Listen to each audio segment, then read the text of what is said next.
Victoria has been my best friend for years. Even though things have been a bit strained between us, we still check in from time to time. So when I saw a message across my phone this evening, I expected it to be a normal text or, maybe a quick update. But instead, it was a formal email, an invitation to New York. Victoria is being honored at an event, and somehow my best friend never told me. No phone call, no text, just a formal email.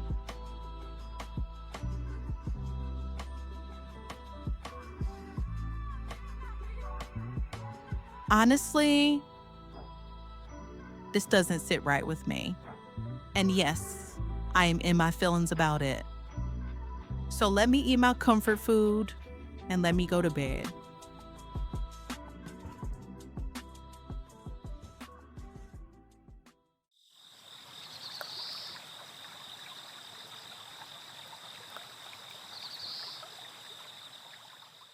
By the next evening, I still didn't know how to feel about it. I'd already talked to my husband about it before bed, but sometimes I just need a little bit more clarity. So tonight, we decided to have a dinner date at home. We're doing Korean barbecue in our own backyard. And I'm just going to have a conversation with my husband about it because maybe I'm thinking a little too much about it.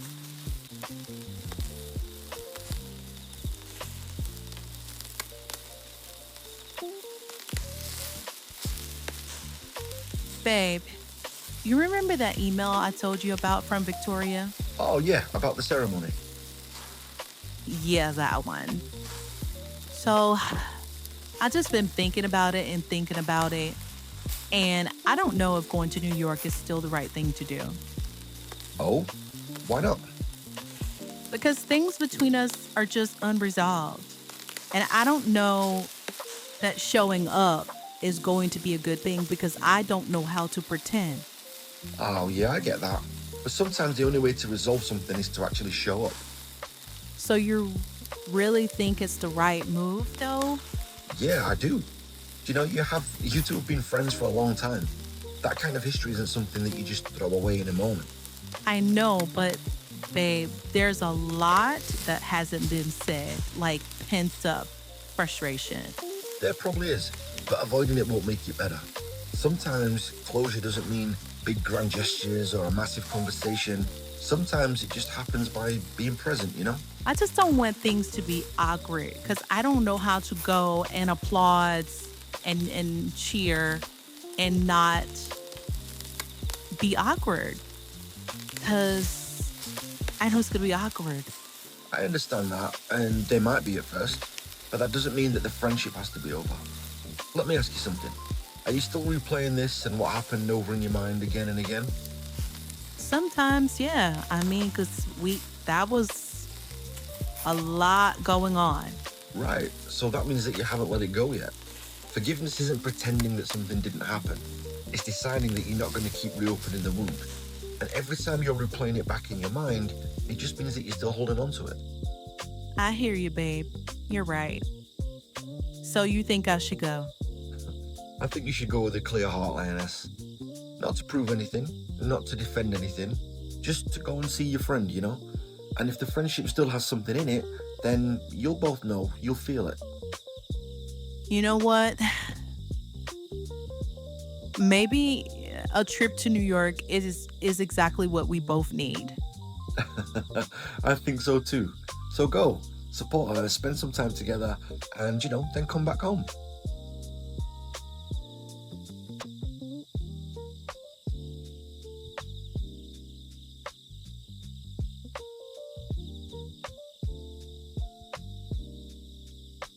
You know something? What, babe? I love watching you work through things instead of running away from them. And that's one of the things I've always loved about you. You care about the people in your life, me and Karsyn included, but your entire circle. And you fight for those relationships. Even when they're messy? Especially when they're messy. Just promise me one thing. Okay, promise you what? No matter what happens on this trip, You're going to come back with peace in your heart and that beautiful smile on your face. That's all that matters to me.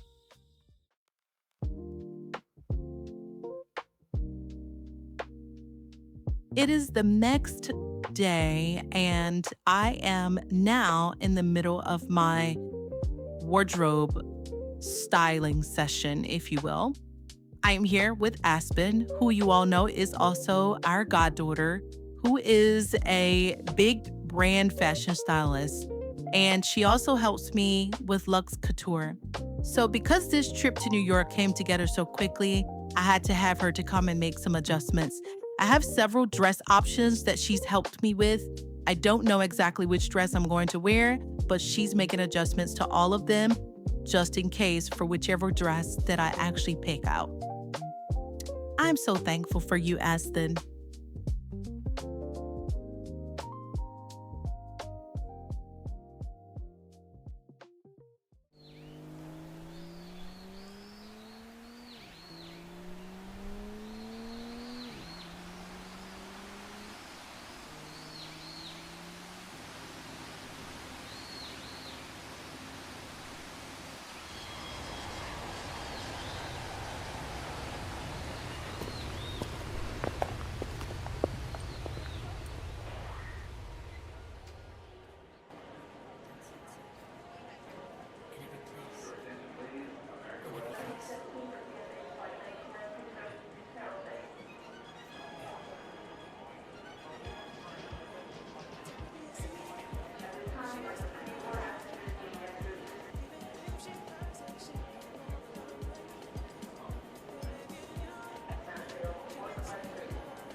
Good morning, Mrs. Abbas. Welcome aboard. Can I offer you something to drink while we prepare breakfast? We have fresh juice, tea, coffee, or sparkling water. Thank you so much. For now, I'll just have a glass of ice water with lemon, please. And I'd also like to see your breakfast options. Here is our breakfast option, but you can also order lunch now as well. Okay, sure. I'll order lunch. I think I want something light, like a salad.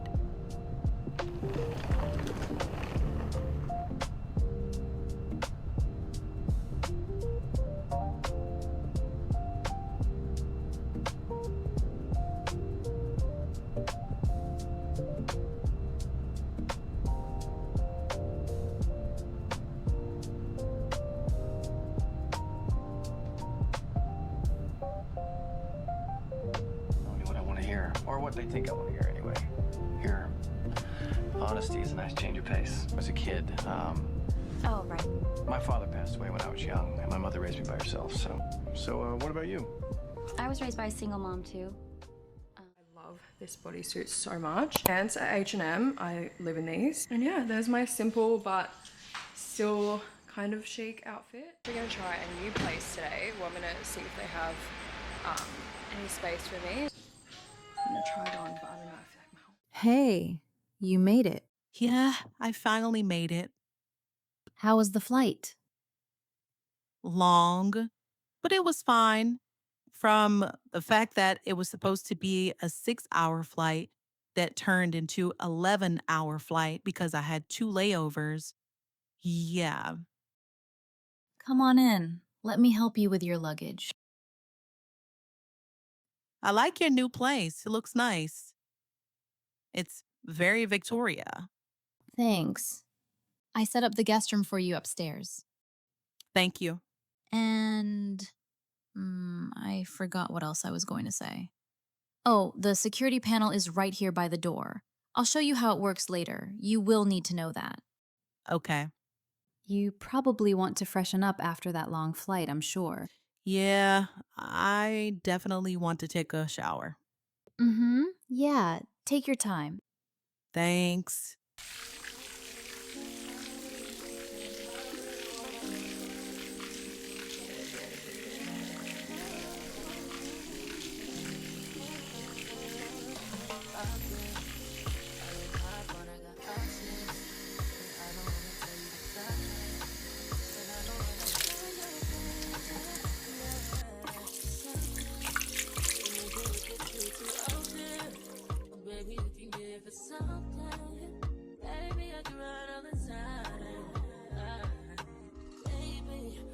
Talking crazy, I need you running my space, but I need it, baby, I'm late, but I still can check in with you. I know that I need my friends, but I wouldn't want to leave, you know, I wouldn't want to bleed, even my heart, my mind, and my body.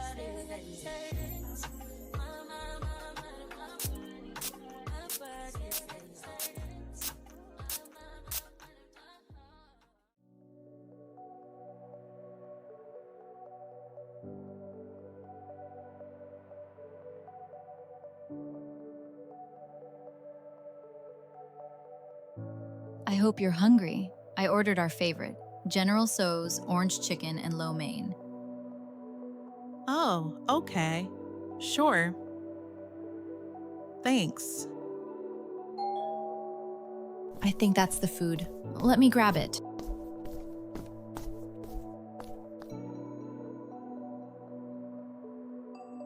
I'll take everything out so you can get your own.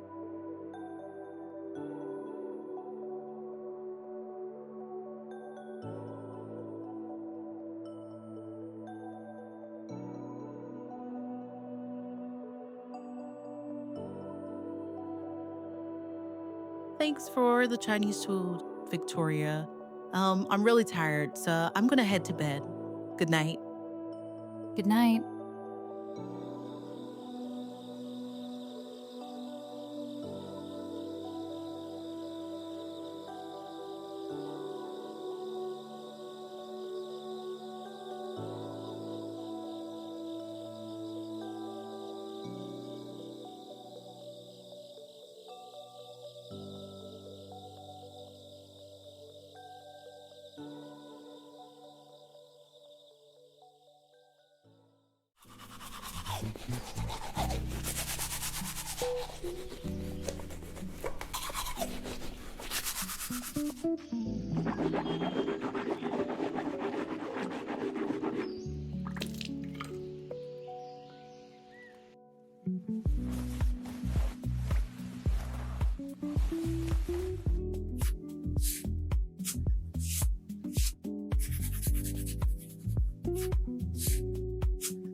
So, good morning. How was your sleep? What a way to wake up to a nice big breakfast like old times. You always enjoyed cooking. Yeah, I slept good, actually. And yeah, cooking is my mother language. I want to show you the rooftop. Come on, let's go up there. A tornado flew around my room before you came. Excuse the mess it made. It usually doesn't rain in Southern California, much like Arizona. My eyes don't shed tears, but boy, they pour when I'm thinking about you. Ooh, no. I've been thinking about you. You, no. I've been thinking about you. Do you think Okay, Vicky, I'm just going to say this. This is weird. Yeah, it kind of is. We've been dancing around the elephant in the room since I got here. I know. When everything happened, it honestly hurt me more than I expected, especially coming from you. Laura, No, let me finish, because what you said, it wasn't just a joke to me. You made a comment about me living the life, quote unquote, and having people raise my child for me after you were the one who agreed to come all the way from New York to help me watch Karsyn while I took my husband to Morocco for his birthday. that's not what I meant. But that's how it came out and that's how it sounded. My baby was only 4 months old. I was still postpartum. I had just flown halfway around the world trying to balance being a new mom, being a wife, running our businesses, and then you say something like that? It felt like sarcasm wrapped in judgment. Laura, wait. You took that way more seriously than I meant it. It was a joke. A joke? You call that a joke? You know what? You and your sarcasm and your irresponsibility of being able to take accountability is just something that annoys me, Victoria. Because to me, it sounded like you were just saying that I just dumped my child on our nanny or anybody that I get to watch my child so I can go live my life. I never said you were a bad mother. You didn't have to. The implication was there. No, the implication was in your head. You were sensitive.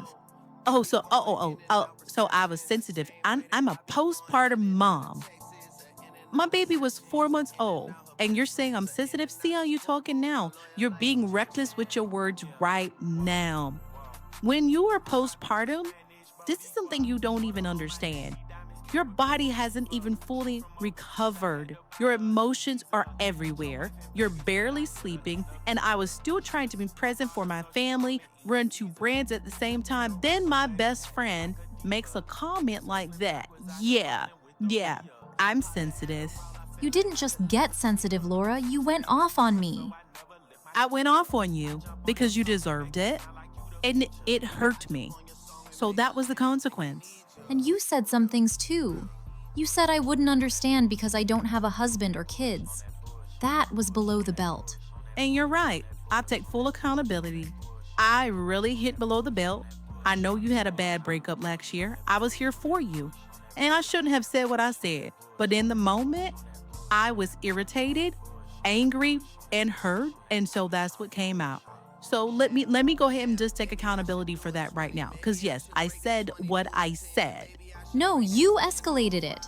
Because you were minimizing what you said and not taking accountability. You kept acting like I was overreacting, Victoria. Because you were. Oh, here we go. You're trying to shift the blame now. Accountability for what? For making one comment that you twisted into something bigger? For hurting me. I didn't realize it hurt you like that. Because you didn't stop to think about where I was mentally. You saw my life from the outside. You saw the trips. You saw the brands. You see the lifestyle. But you didn't see the exhaustion. You didn't see the pressure. You didn't see the nights where I was still up with my baby, breastfeeding or pumping even when I was in Morocco, trying to make sure that I was on top of my baby's feeding and still answering emails and being there for everybody. Laura, I wasn't attacking you. If anything, I was teasing you because your life looked so put together. But that's the thing. It's not always put together. You're on the outside looking in, even as my best friend. I see that now. And I'm sorry. I should have thought about how that comment would land, especially at that moment in your life. This hurt me, but I have to move on. And I'm going to apologize to you too, because what I said and did was not right. So can we move on? We're both stubborn. I missed you. Come here. Okay, enough emotional therapy. Let's take some selfies before we start crying again.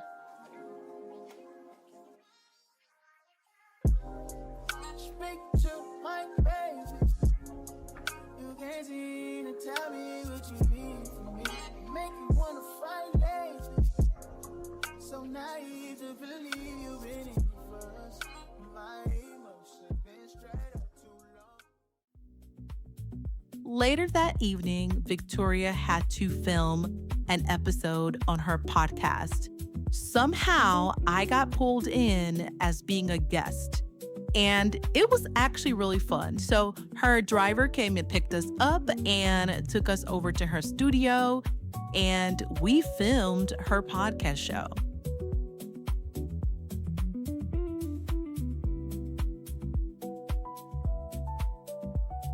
I'm really proud of Victoria. She downplays a lot of her life, but Victoria has done very well for herself. Being the CEO of a huge tech company in the city of New York is absolutely massive, and she's been honored for it. So we talked about that a little bit on the show, and then we talked about friendships and what we went through, how we overcame it, and how we're planning to move forward. The show was really fun, and it was absolutely amazing to see everything come together on the set myself instead of watching it this time.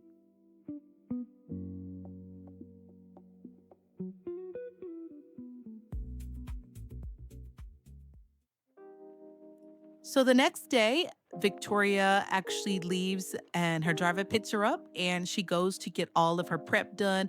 Hair, nails, pedicure, lashes, all of that. And I stayed back and did my own hair and my own makeup and got dressed. And I did a little bit of calling home and talking to Miss Serene and seeing how Karsyn was doing. And then, of course, talking to my husband. But it was a full-on busy day.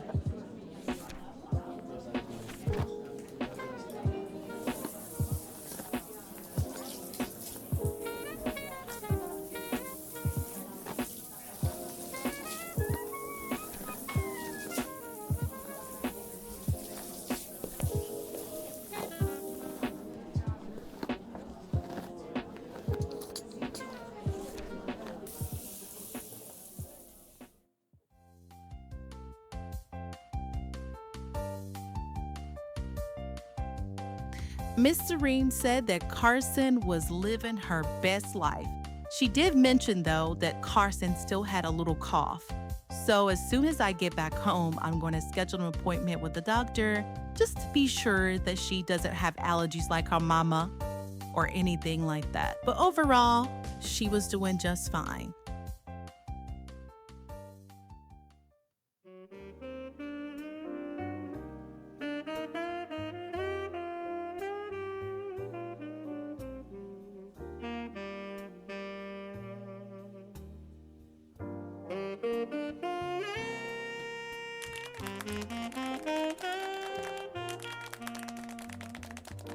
The event was lovely, but they didn't have food. They only had drinks, and Victoria drank a little too much.